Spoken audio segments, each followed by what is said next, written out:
Hello again everybody and welcome back to the channel. Today we've jumped back into the Aerosoft CRJ700, and as you guys that watch regularly know, I think it's awesome, I really do like it. We're here at Macco Simulations Manchester Airport version 1, and it's now available of course on the Microsoft Flight Simulator Marketplace as well as maccosim.com, though I always recommend to buy direct and support the developer directly. And we're going to do a little flight down to London Heathrow today, and on our way we're going to go through how to fly holds and how to use the hold function in the CDU of the Aerosoft CRJ. So stay tuned, hope you enjoy it, give us a like if you do, and be sure to hit subscribe. So then, while we're climbing out of Manchester on the Samba 1 Romeo departure, we're going to have a little look at the Honiley 1 hotel arrival into London Heathrow. So using Navigraph, you can see there's a couple of holds here. There's a hold at Westcott, there's a hold at Honiley, and a hold at Bovingdon. We're going to configure for a hold at Honiley initially. So we're going to want to tune the VOR of 113.65 so we can track that. And we're going to set a target altitude of, well, we're going to enter that at 19,000 feet, which is our cruise for today. So into the aircraft then, and I need to of course be monitoring things as we go. We don't have, as a reminder, we don't have a auto throttle in this. So then, into the radio page, and let's make use of nav2 113.65.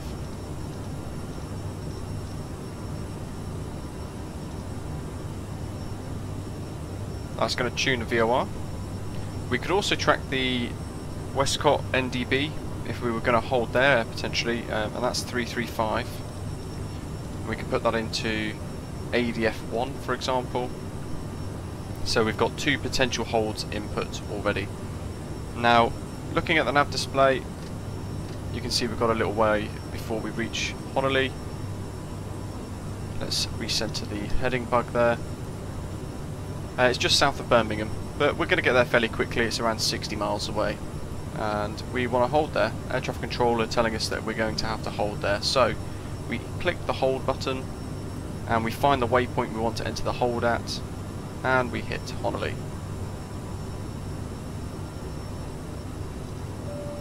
Add it into the top there. So we're then going into a mod flight plan at Honiley, and you can see at the top we've got a potential hold route there. Now if I show you guys Navigraph again, you can see it's pretty much the same thing. So entering Honiley with the right turn back on itself, back to Honiley and back again. So in this instance it's perfect. You can see on the CDU that we are entering a fixed entry direct via Honiley, so we're flying straight to it before committing to a turn.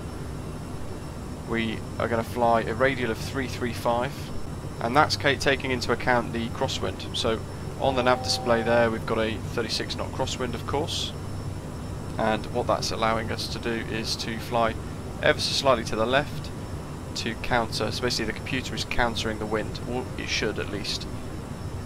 If we want to turn it in any way, you can see a max speed of 240, and that is actually correct in the charts. We've got a max of 240 knots, and if we're happy, which we are in this instance, we could just hit execute and it will add the hold into the flight plan, as you can see there. So now that's committing our hold to the flight plan. So now we're getting a bit closer, we can start to think about configuring for that hold. So at this point on a really busy VATSIM event, we might have been told cleared for the Honiley 1 hotel arrival into London Heathrow. Expect a 5-minute hold at Honiley, or they might tell us to hold Honiley flight level 190, which is what we're at now. We know from our charts that the max speed was 240 knots, and the minimum holding altitude is flight level 150, and the maximum is flight level 350. We tuned the Honiley VOR of 113.65, and that's tracking on the nav display as you guys can see with the blue double arrow. And we've also tuned for the Westcott NDB, should we have to hold at that point a little bit later on. But for the purposes of today we're just going to hold at Honiley, and I'm going to show you guys how it all works. You can see it in the distance, and this is with the Navigraph nav data installed as well, if you're wondering. So again, you go into the hold page, you can select a waypoint, add it into the bottom of the scratch pad here, this bottom left arrow, left button, and it'll then go into your mod flight plan hold, and you can just add in all the details. You can change the leg time to 1 minute, so if we wanted just a 1 minute hold, we can change it as such, and you can see there the different radius.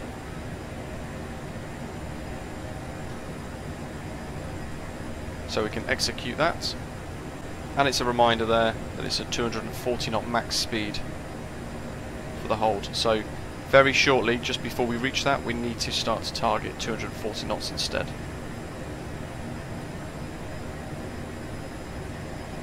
You can change a lot of these pages, so in some instances it might show a hold at a different angle, in which case you'll have to just turn, you'll have to play around with the settings and configure the inbound course. So for example, we're at 155 now, but if it was the wrong way and actually we needed to turn it 90 degrees, for example, we could put 220 slash, and if it was a left turn, L.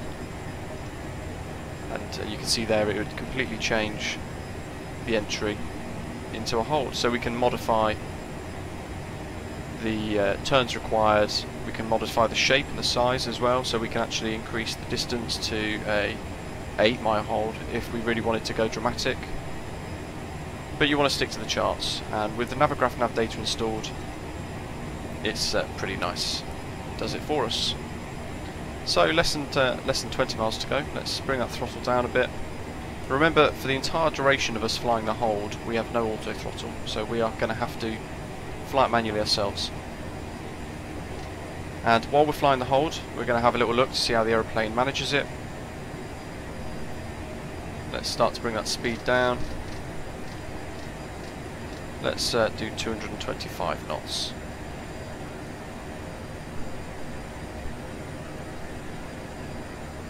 We're going to see how the aeroplane manages the hold. At Honiley, we're going to have to constantly monitor the throttle to make sure that our speeds are staying within roughly the band that we're setting at around 225 knots. But the max hold speed is 240, so we could do that in theory. And we're just going to have to monitor it ourselves to see how it flies. Of course, the aircraft is actually computing itself to take into account the 30 knot crosswind that we've got there. So, in theory, this return leg to go back up to Honiley should be tighter than the outbound turn from Honiley for that first turn. So, the first turn should be a little bit wider to take into account that we're flying into wind, only slightly though, because it is at 30 knots. And in theory, if it was a stronger crosswind, it would be a tighter turn to keep us on that line quite nicely. But for the purposes of this, we're all good. You can see the VOR there that's selected, we've got it tuned and it is tracking, and we're looking at that blue arrow, so we can see it all now, and we're pretty much just about to enter the hold at Honiley. Whilst we're flying this hold, what I will do is I will step us down to flight level 170. So we're entering the hold at flight level 190, and we'll go through the process as if air traffic control during a really busy VATSIM event tells us to step down through the hold, which does very, very frequently happen. And we'll descend down to 170. Let me know how you guys get on in the comments, if you've got any tips or tricks that help with this. We should be going for a right hand turn any minute. We've got our speed nice and stable there, 65.5% and 1. Pretty much just about holding 225. Okay, so that's showing that we're crossing the VOR now, and the aeroplane's entering the hold. You can see the FMS waypoint switch to Honiley there to show that it's refreshing and targeting the Honiley again. And we're entering the programmed hold that we've selected here. So I've left it as the default for now because it looked pretty correct on Navigraph, to be fair. What you will find is that sometimes, as it's doing now, it might start to turn a little sharper than you might want to. And if you find that's happening, then you could maybe consider turning on half bank there. For the purposes of this example, as I was saying a minute ago, I'm going to look to do a couple of circuits, and we stay in the hold until we exit the hold there by pressing that button. we'll look to do a couple of circuits, one or two, and during the second circuit we're going to start to descend to flight level 170. You can see that actually we've turned way too tight, so let's get a half bank. Max of 15 degrees, and it's starting to sort itself out. To be fair, if I turn half bank off,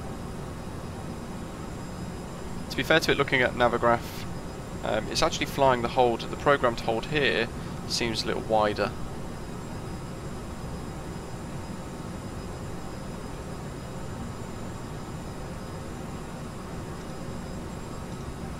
So we could change the hold there. We're going a bit too wide. Let's do a 5 nautical mile. So we've dynamically changed the hold that we're in, and we're pushing the aeroplane to fly a little bit tighter. And it's shown there a leg time of 1.2 minutes.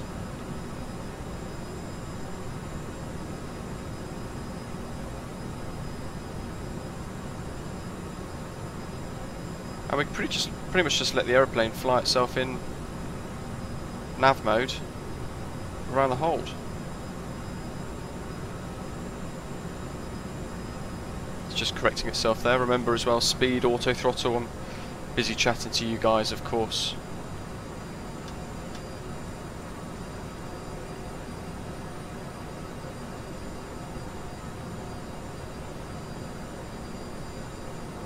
And you can see it's cutting in on itself there. But actually what it seems to be doing is flying it more accurately according to my Navigraph charts, bizarrely, than it's displaying in here. So let's change the leg time to 1 minute. Execute. That's probably more accurate to what it should be like in real life. All the while managing the throttle. Let's now think about something else. It's quite a handful, this aeroplane. So Osprey 165, descend in the hold, flight level 170. Down we go. So we need to manage the speed, try and keep our speed target, monitor the aeroplane in the hold, all the while monitoring the descent and monitoring the systems of the aeroplane.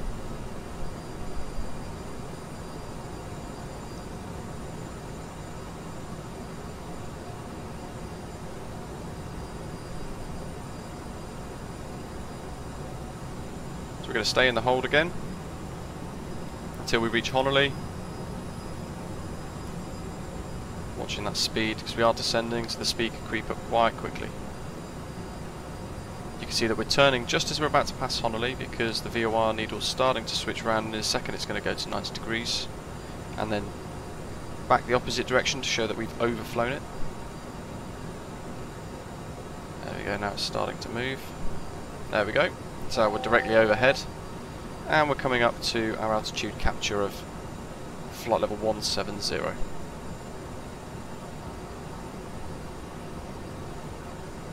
If I show you guys Navigraph, so you can see what the aeroplane's doing on a visual point of view, rather just on the nav display, you can see the magenta arrow there.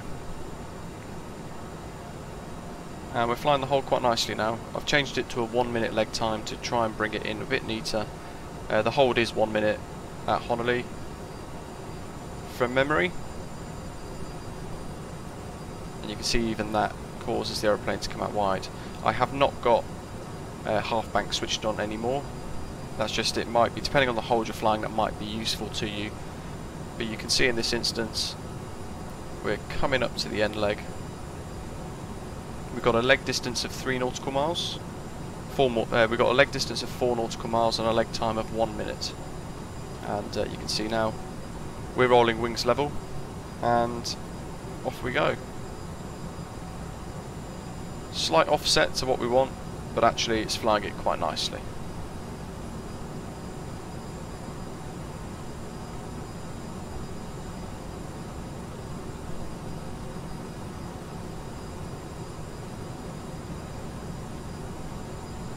Bit more throttle to the base to bear in mind the fact that we're at our descent limit of 170, and you can see now we're flying back along the upwind leg of the hold.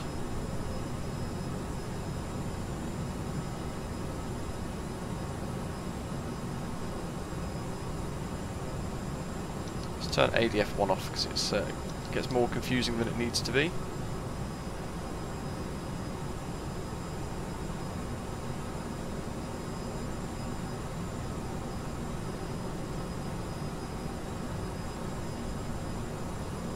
And now we get told by air traffic control, Osprey 165, exit the hold at Honiley, and whatever else the other instructions will be. Expect vectors, ILS runway 27 right. Descend, flight level 150, level by soffit. So of course we'd read that back, the aeroplane's turning away, and we can then configure for the rest. So flight level 150, level by soffit.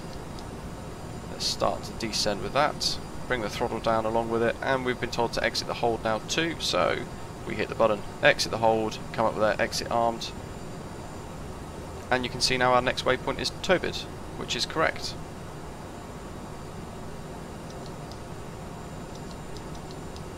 And there we go, you can see the FMS routing is going to take us via Honiley up to Tobid, so absolutely perfect. There we go. I hope you guys have found the little video tutorial useful for using holds in the Aerosoft CRJ, and be sure to check out all of my tutorials on how to fly the Aerosoft CRJ from cold and dark all the way through to touchdown on the other side. Make sure you hit like and subscribe, especially if you've enjoyed today's video, and let me know what you think in the comments below. Thanks for watching.